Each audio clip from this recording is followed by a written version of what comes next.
அதனால் ஈபிக்கு எந்த லாஸும் இல்லை, மாப்பிள்ளைக்கு தெரியும். அதனால் நான்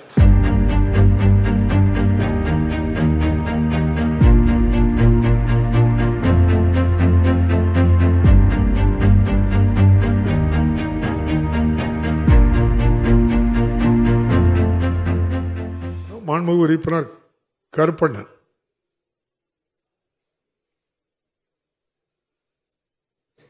மாண்புமிகு பேரவைத் தலைவர் அவர்களே, தனியார் நிறுவனங்களில் சோலார் பேனல் நிறைய போடுறாங்க.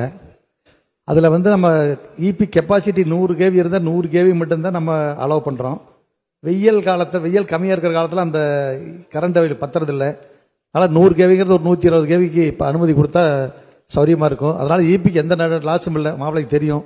அதனால் நான் சாரி அது வாய் வந்துச்சு, பேசி வாய் வந்துச்சு, சாரி. அதனால் தெரியும் அவங்களுக்கு. அதனால் அந்த 100ங்கிறது 110 120 கேள்வி கொடுத்தானா சௌரியமாக இருக்கும். அதனால் அதுக்கு கொஞ்சம் அனுமதி கொடுக்கணும். அதே மாதிரி அந்த HT லைனில் அந்த சோலார் பேனல் ஒரே ஒரு நிமிஷம் அமைச்சர் பதில் சொல்லுங்க. இல்லை ஒரே சோலார் பேனல் HT லைனில் சீக்கிரம் அனுமதி கிடைக்க மாட்டேங்குன்றாங்க. அதனால் கொஞ்சம் சீக்கிரம் அனுமதி கொடுக்க ஏற்பாடு பண்ணணும்னு அன்போடு கேட்டுக்கிறேன். நன்றி. மாண்புமிகு அமைச்சர். மாண்புமிகு பேரவைத் தலைவர் அவர்களே, தனியார் சோலார் பேனல் அமைப்பது குறித்தும் தனியாருடைய அந்த இணைப்புகள் குறித்தும் உறுப்பினர்கள் இங்கே எடுத்து சொல்லியிருக்கின்றார்கள்.